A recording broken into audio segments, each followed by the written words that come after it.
Money Management. It's a financial literacy program based out of Northern Arizona University.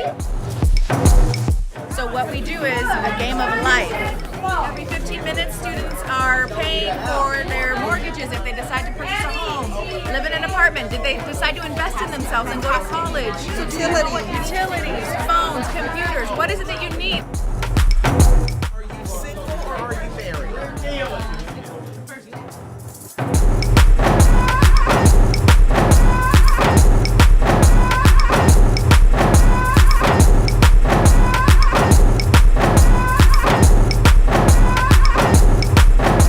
Sometimes life happens.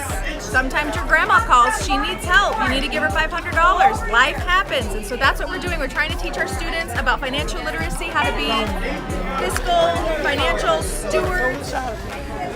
Life is happening, sir.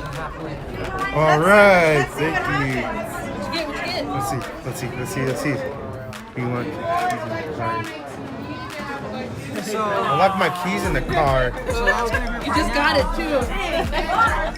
Financially self-sufficient, be acknowledgeable on the money that you have on hand, what's coming your way, and make wise choices.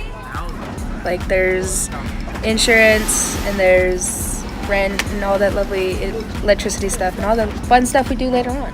The one thing I learned was that the taxes, you have to file, like it's like a long process, but then once you have everything settled, like your insurance, your health insurance, all that stuff that you do, you can focus on certain things that like the tax and all that like, big stuff that you need to do. And once you get that done, you should be okay.